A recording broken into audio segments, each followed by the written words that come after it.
It's obvious that knowing when a representation works matters. A frog, for instance, snaps at flies. When it snaps at empty air, something has failed. Not in the movement. The movement is exactly the same, but in what the movement was supposed to achieve. And that's enough to introduce a basic difference: getting it right and getting it wrong.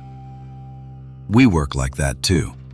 We represent the world and act based on it. Sometimes it works, sometimes it doesn't. But here's the problem. The same thought can work in one situation and fail in another. So correctness doesn't come from the representation alone. It depends on the situation, on what you're trying to do, on what counts as success. And this is where things get tricky. We tend to imagine a ladder. At the bottom, reactions, behavior, patterns. At the top, truth, correctness, meaning. As if one naturally leads to the other. But it doesn't. A system can work perfectly and still leave open what it actually represents. Because success is one thing, meaning is another. Take something simple. The sun rises. In everyday life, it works. It helps you plan your day. It answers the question. But in astronomy, it stops being an answer. Not because it's nonsense, but because the problem changed. The Earth rotates. The sun doesn't rise. Same sentence, different role.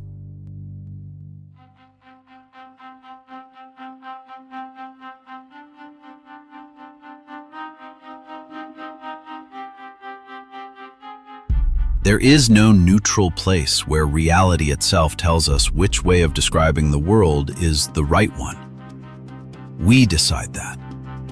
Through science, through philosophy, through the standards we build. So when something is correct, it's not just matching the world. It's fitting into a system that decides what counts as an answer.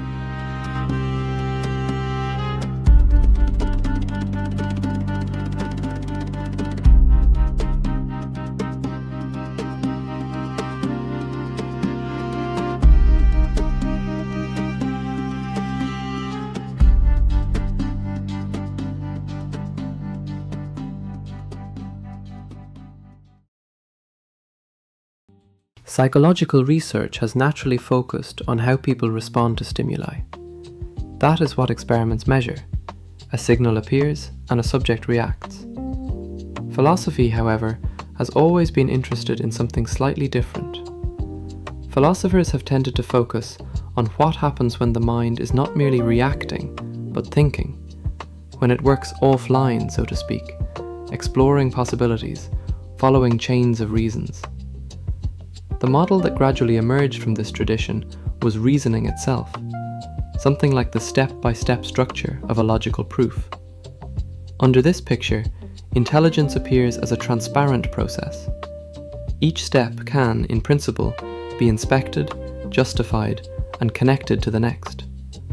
Thought becomes something that could be reconstructed the way a theorem is proved. In this way, philosophy quietly fused two different ambitions: the scientific ambition to explain how minds operate, and the older ideal of rational demonstration, the idea that truth should be provable through explicit steps. The result was a powerful image of intelligence, a system whose inner workings could, at least in principle, become completely transparent to itself. And it is precisely this picture that later theories of representation would inherit.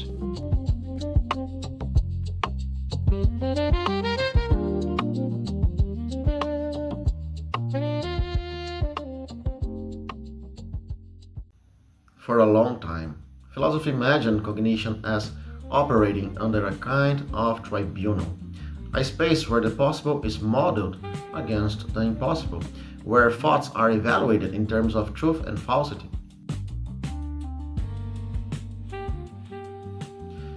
Representationalists took this picture seriously, they would argue that our cognitive system must construct internal models of the world.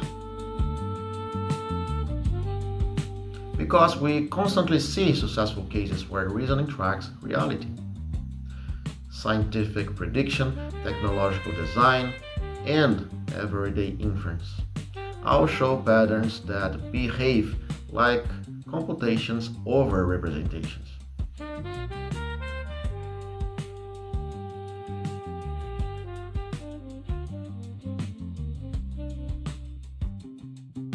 Even when the underlying mechanisms differ across brain regions, languages, or cognitive architectures, these representational structures still provide the best hypothesis for individuating thoughts and explaining how correctness is possible.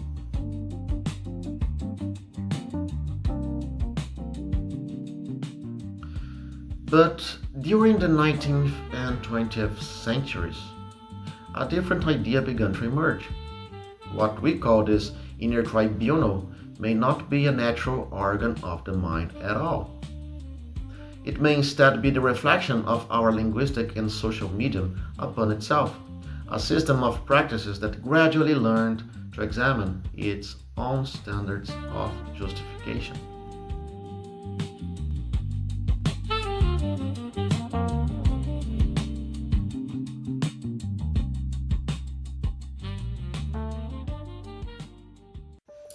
You trust your mind. You trust that what you see, think, and infer somehow connects you to reality.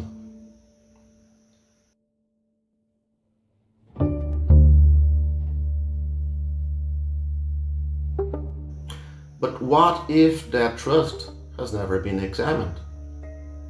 From the moment truth-seeking was modeled in psychological terms, as in David Hume's account of associations, a deeper problem emerged.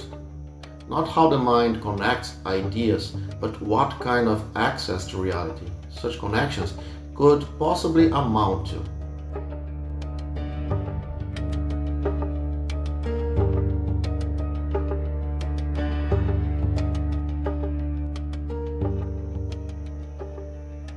A common response is to interpret this as a skeptical result, that we are cut off from reality itself, confined to representations shaped by our cognitive apparatus.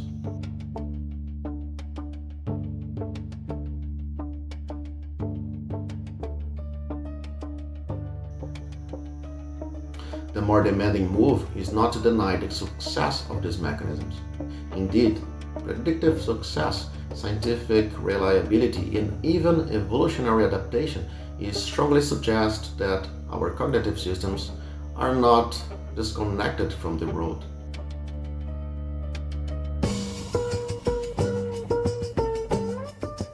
Rather, the point is to suspend the immediate inference from success to equivalence.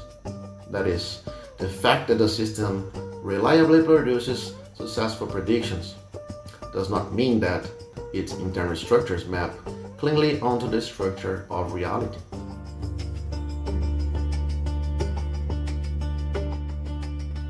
This gap between surface models and the world they aim to capture can be described as a form of underdetermination. For any given set of observable data, multiple incompatible models may equally account for what is observed. A simple example can clarify this. Imagine observing a sequence 2, 4, 6, 8. One might infer the rule add 2. The data alone does not uniquely determine the underlying structure. What fills the gap is not further observation alone, but interpretation, guided by assumptions about simplicity, regularity, or prior theoretical commitments. The same applies at a broader level of science. The models we construct, whether in physics, psychology, or everyday reasoning, do not arise as direct mirrors of reality, but as structured responses to underdetermined inputs.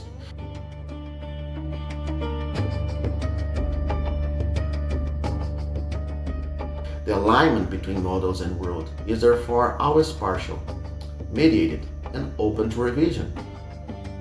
Crucially, this gap cannot remain empty.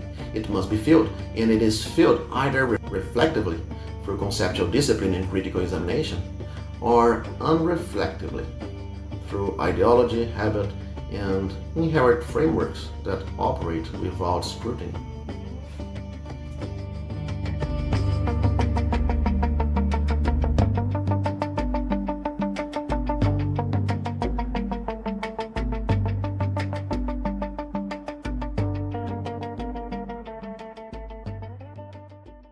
A psychologist in Beijing and another in Polynesia look at the same person, the same behavior, and see different meanings. Not just slightly different, fundamentally different, because understanding a mind is never just reading behavior. It's interpreting it.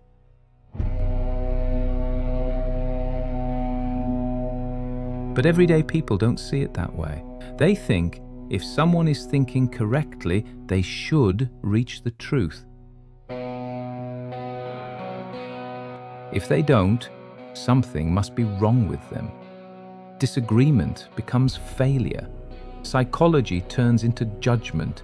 A theory of the mind becomes a moral weapon.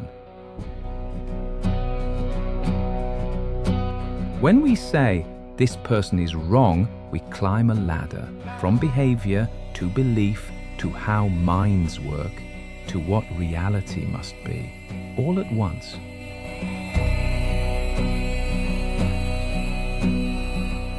But that ladder doesn't hold. You can explain behavior perfectly and still disagree about meaning. More knowledge doesn't reduce disagreement, it multiplies it. So the jump from explanation to judgment is not science. It's an ideological instinct of familiarity.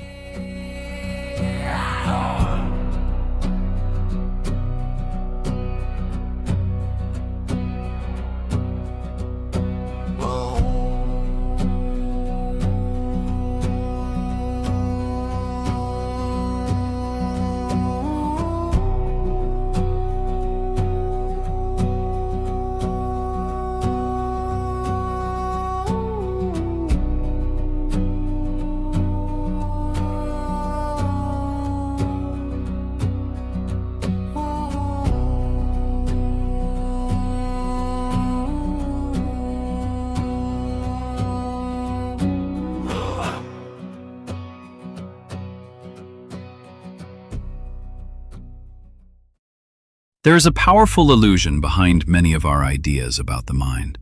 The illusion that the mind, if it works properly, would naturally align with the highest standards of a culture, its best science, its best moral values, its clearest distinctions between what is possible, what is necessary, and what is absurd. A kind of ceiling of imagination, a point at which thought, functioning correctly, would converge with the best version of what can be thought at all. In such a world, disagreement about necessity would disappear. Meaning and absurdity would no longer be contested. The difference between what follows and what does not would become transparent, shared, almost inevitable.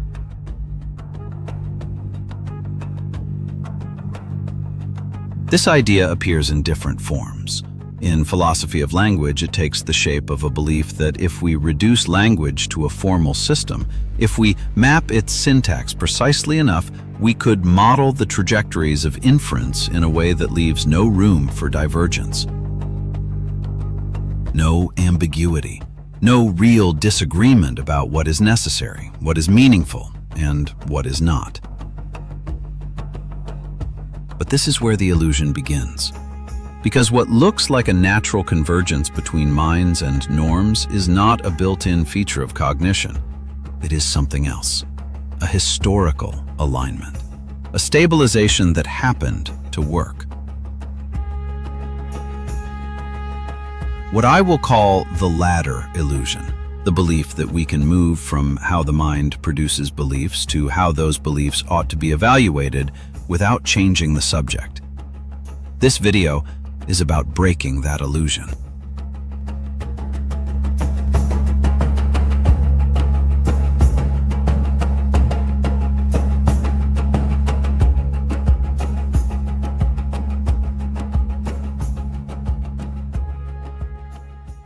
There's a temptation, especially when we explain the mind in psychological or computational terms, to collapse two very different things: how thinking works and whether it's correct. How a system produces answers and whether those answers deserve to be trusted as truth. Once we have a detailed account of the mechanism, the inputs, the processing, the outputs, we start to think we've done enough. That we've secured the normal mechanics of the mind and its epistemic reliability, as if we had finally tuned ourselves to the right model of how the mind represents reality. And this is where the confusion begins. Because a system can be entirely decoded, reverse engineered, every input, every transformation, and yet its outputs can count as truth in medieval China and as error in Victorian England. Why? It seems counterintuitive. If the mechanism is the same, shouldn't the result be the same? But what we call a normal mind is only normal in context. Its epistemic success is never absolute. It counts as success only in relation to the traditions it inherits, the cultural backgrounds it answers to, the scientific paradigms it enters into.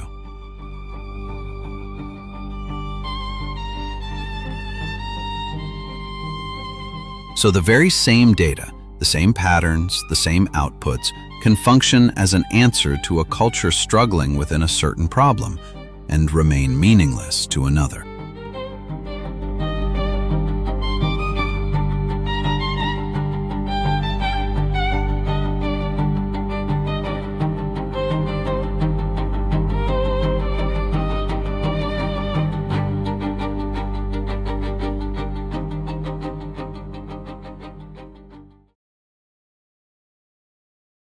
People don't just think. They move through the world carrying a quiet theory of thought, a kind of everyday psychology, unspoken, automatic, but already loaded with judgment. Not just how minds work, but how they're supposed to work. In other words, they carry a moralized version of psychology. Actually, for most common folk, psychology is the theory they armed themselves to judge others. So, in their baggage lies a quiet set of assumptions. If someone is thinking correctly, they should arrive at the truth. If they don't, something must be wrong with them. Consistency becomes a sign of honesty or intelligence. Dissonance becomes failure, or worse, bad faith. This rests on a confusion, but I will get there. What sits behind all of this is something people almost never see: a hidden escalation structure. Because when someone says, "This person is wrong," it feels simple, immediate, almost obvious. But it isn't. They are quietly climbing a ladder, from what was said to what must be believed, to how the mind must work, to what reality itself must be like: behavior, mechanism, grammar, metaphysics, all in one step. And the crucial point is this: people act as if this entire ladder is unified, as if it holds together automatically, as if getting one level right guarantees the others. But it doesn't. And that matters, so let's slow it down. There is nothing in the way we theorize about minds, our own or others, that guarantees convergence on standards of correctness. You can model behavior with extreme precision. You can build better systems, faster simulations, deeper psychological accounts. And still, different interpreters will disagree. Not just slightly, but fundamentally. A psychologist in Beijing and another in Polynesia might look at the same behavior, the same data, and extract different structures of meaning from it. And the more complex the model becomes, the more space there is for divergence, not less. So the jump people make, from psychology to morality, from explanation to judgment, is not grounded in the science itself. It's fast, it's intuitive, and it's driven by something else. To identify who is right, who is wrong, within the limits of our own comfort zone.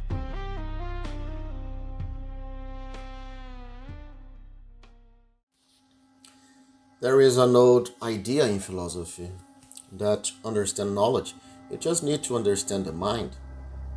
That is what Richard Rorty called the confusion between explanation and justification.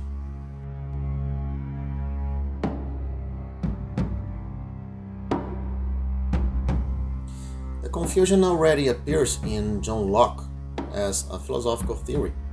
If you could describe the mechanism, how beliefs are formed, how impressions become ideas, then you would also explain what counts as knowledge.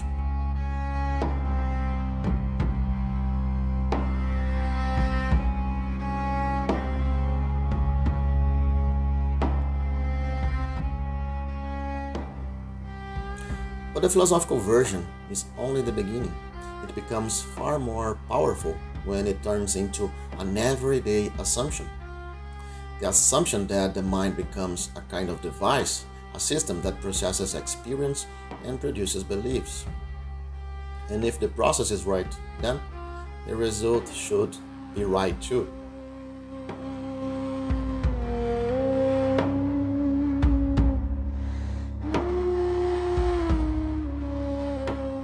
Now, there is something correct in this picture and something deeply misleading. What is correct is this: successful predictions and effective representations give us a way to infer the mechanisms that produce them. In evolutionary terms, we can track the content of a representation by identifying the conditions under which the behavior it triggers succeeds. But there is a deep mistake, and it is a serious one. From this explanatory success, we are tempted to move directly to normativity, to assume that once we understand how a belief is produced, we have also justified it.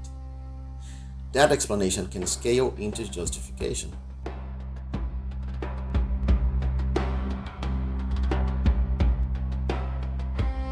This is what I call the ladder. The idea that we can climb from mechanism to meaning, from cause to correctness. The idea that this escalation is natural, something that we do without sociological conflict, without parameters of idealization, without self-reflection and internal conflict.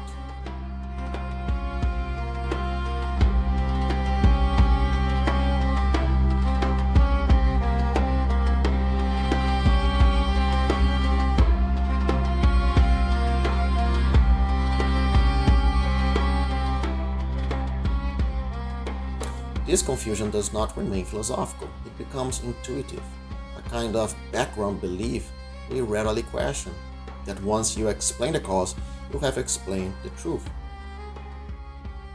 This is exactly the point where Wilfred Sellars intervenes, because the conditions that produce a belief are not the same as the conditions that make it knowledge. Knowledge belongs to what Sellars called the space of reasons, a space in which beliefs are evaluated in terms of their relation to other beliefs: consistency, inference, justification, evidence, not in terms of how they were caused.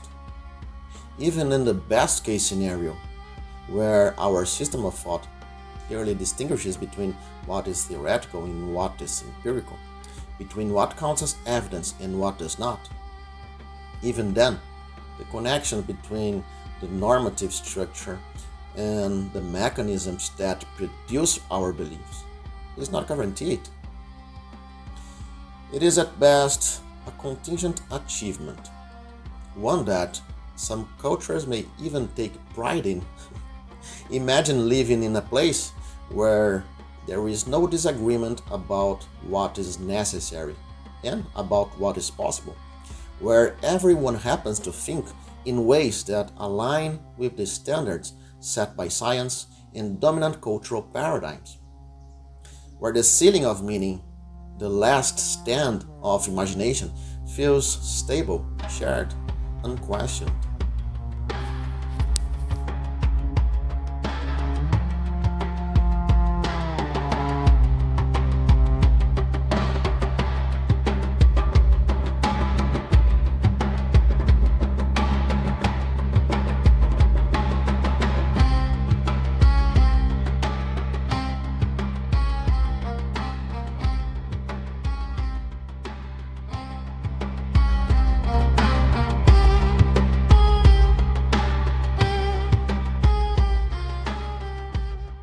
What if two minds reached the same truth for completely different reasons, and it made no difference?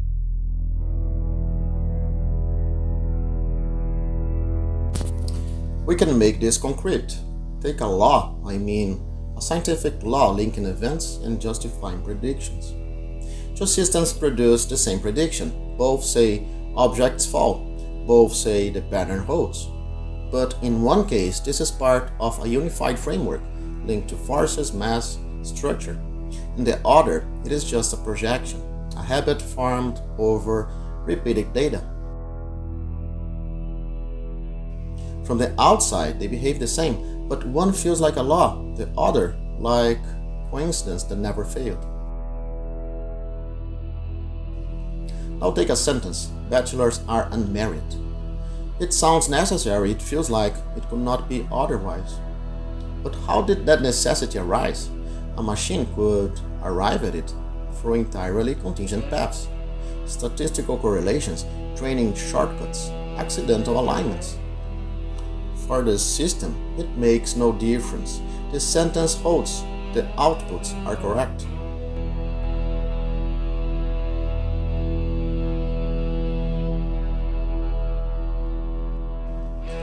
But then, what exactly makes it necessary? This is the Quinean problem. If different paths lead to the same structure, the necessity begins like only another way of organizing behavior.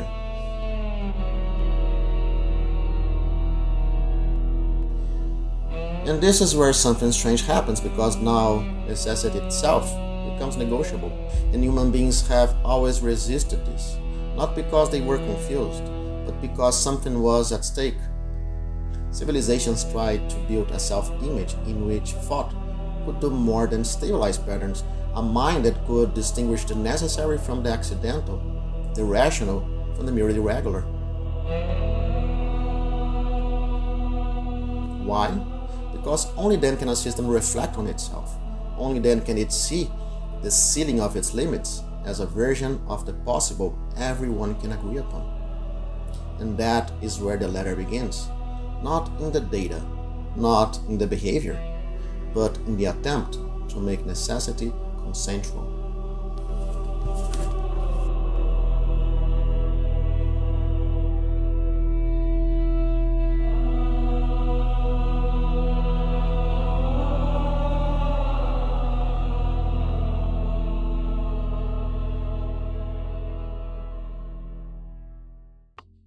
At this point, the story begins to turn. If the mind were simply a machine that produces representations of the world, then intelligence would be a fairly simple matter. Build the right internal model and let it track reality.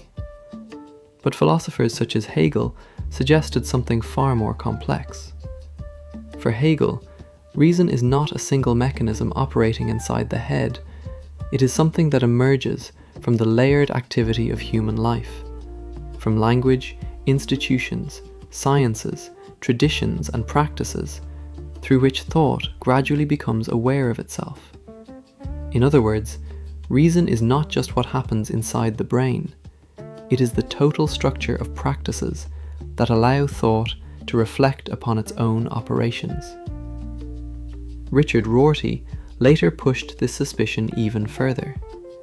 He argued that what philosophers once described as the mind mirroring nature might actually be something else, a vocabulary that cultures develop in order to describe how justification works within their own practices. Under this view, intelligence is not simply a transparent computational process. It is a layered system, biological, linguistic, social, and historical, within which the standards of truth and error are continuously negotiated. So the tribunal of reason may not be a machine hidden inside the mind. It may be the entire network of practices through which thinking becomes visible to itself.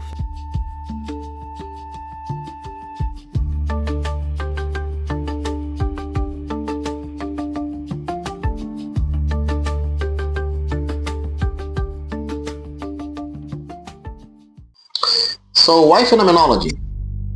There is an assumption built into how we judge others that almost never gets examined. When someone says, "This is obviously wrong," it sounds like a simple report, as if the mind just detects truth the way the eye detects light.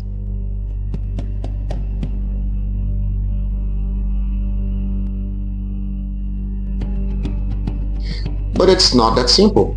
What looks like a direct judgment actually hides a whole ladder.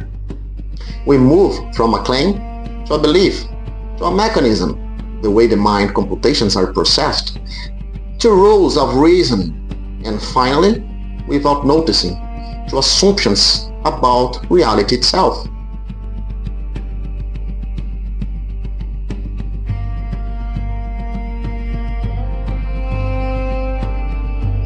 Each step feels natural, but the unity of the ladder is not guaranteed. To move too quickly from behavior to belief to mechanism, and assume that once the system is fully described, correctness comes for free. As if truth were just what a well-functioning process converges on.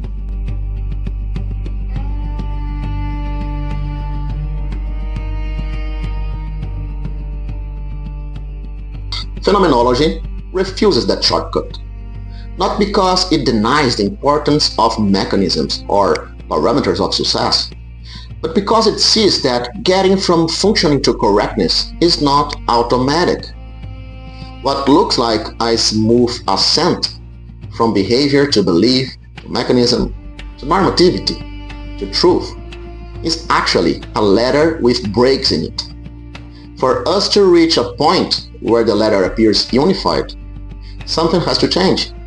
We have to turn back on ourselves, what Husserl called the Epoché, a suspension of the taken for granted, a pause in the automatic trust we place in how things appear.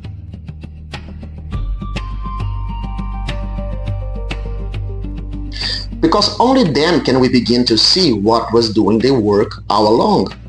The idealizations we rely on, the formal structures we inherit, the reflective frameworks that make objects intelligible in the first place.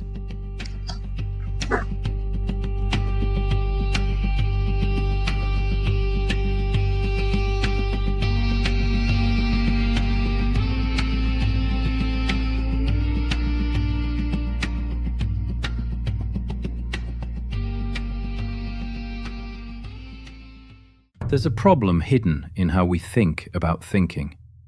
We all carry a kind of folk psychology. We imagine thought as two things at once. On the one hand, a natural mechanism, as regular as the orbit of planets. On the other, something that is supposed to represent things, something that gets things right. So we assume, if the mind is functioning properly inside, then it cannot fail to spot the right outside things it intends to represent. That a healthy mind, anywhere, Europe or medieval China, would converge on the same reality. But this picture is misleading, because those are actually two different questions. One is the mechanism working? Do they have beliefs? The other is it correct?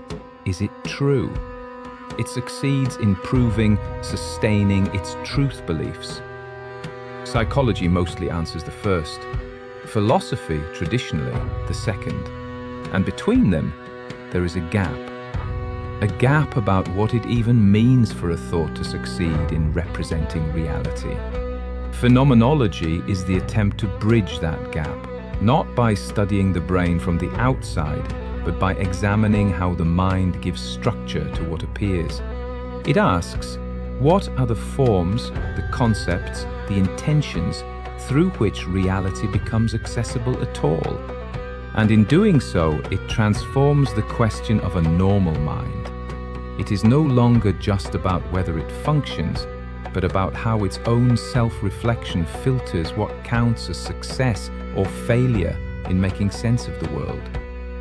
This video is an attempt to recover that problem.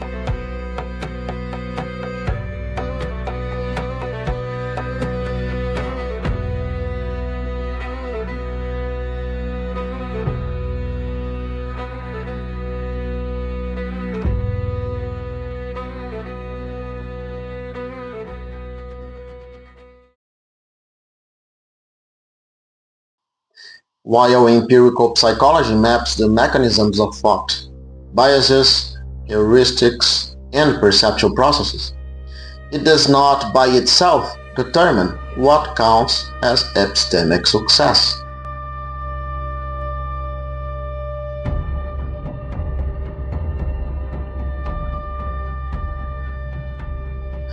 Philosophy, by contrast, has traditionally approached the mind through an idealized model of its functioning, a conception of mind defined by its capacity to distinguish correct from incorrect reasoning.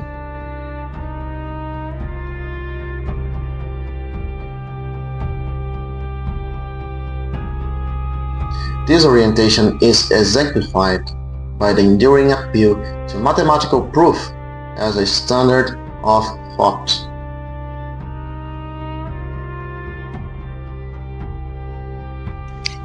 So here I return to the non-empirical dimension of psychological reflection that grounds the phenomenological project, the idea of a discipline concerned with ideal structures, accessed through the mind's examination of its own activity. Phenomenology undertakes a task that empirical psychology cannot, by establishing epistemic standards from within the mind's own processes of self-inspection. Through iterative cycles of reflection, the mind refines its categories in internal organization, revealing forms that are not arbitrary, but selected for their effectiveness in organizing and unifying experience.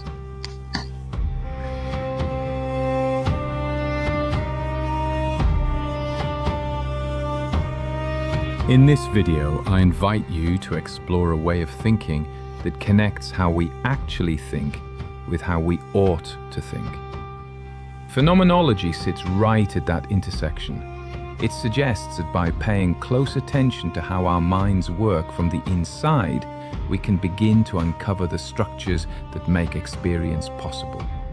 These structures are not abstract theories detached from life, nor are they just empirical observations. They emerge from the ongoing interaction between our thinking and what counts as success in making sense of the world.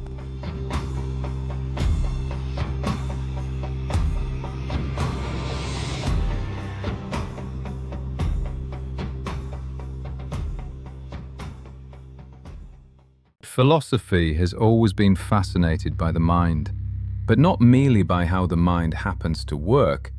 Philosophy has usually asked the more demanding question, how the mind ought to work, if it is to count as a mind capable of truth.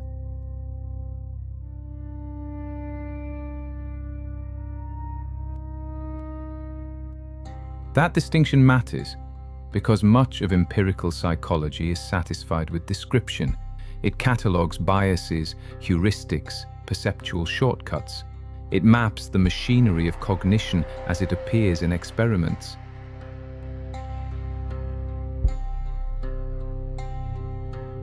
But description alone does not decide what counts as getting things right, and philosophy, almost from the beginning, was unwilling to give up that question.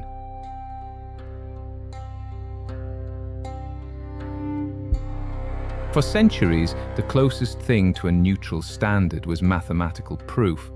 Proof seemed to reveal the gold standard of thinking, a form of reasoning where every step followed with necessity. If the mind could imitate that structure, it would not merely think, it would think correctly. Yet for many philosophers, even mathematics look too narrow. Proof shows finite necessity, yes, that is proof enough for selecting correct derivations, but not for the kind of infinite necessity we expect when a rule is supposed to be normative and unavoidable.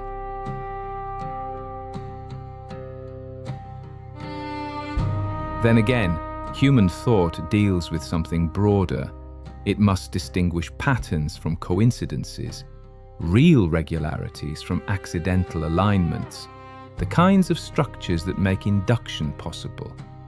This is what philosophers sometimes call modal thickness, the difference between what merely happens and what could reliably happen again.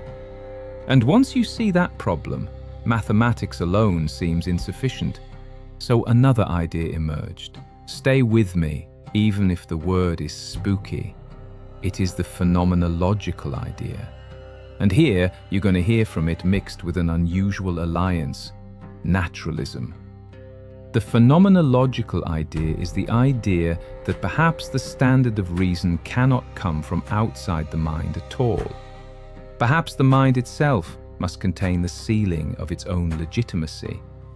If we inspect our own cognitive structures carefully enough, we might discover the very categories that make experience possible. The mind would not be validated because it matches some external proof system. It would be validated because its own successful inductions reveal the structure of reality.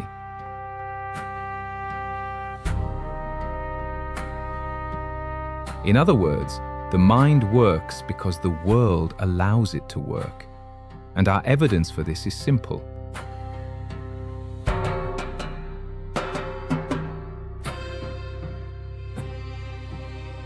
Science succeeds. Prediction works. Patterns stabilize.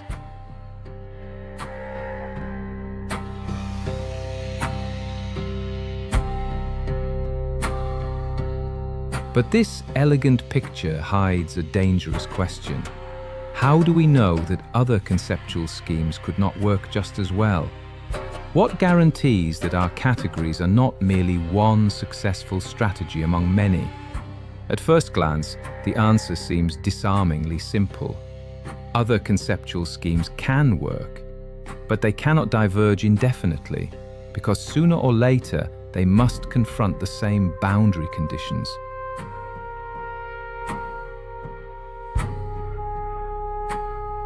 The places where error stops being theoretical, the places where error becomes fatal, where mistaken predictions mean starvation, where bad models mean extinction, where confusion means the collapse of meaning itself.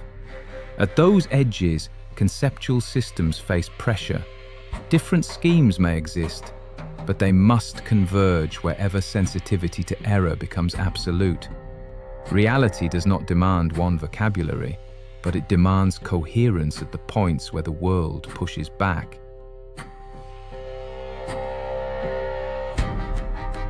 This is where naturalism complements phenomenology, and that may be the deepest lesson in the philosophical search for reason. Truth is not merely a mirror of proof, nor merely a habit of thought. It is the long evolutionary convergence of minds that learned, sometimes painfully, where error is no longer survivable.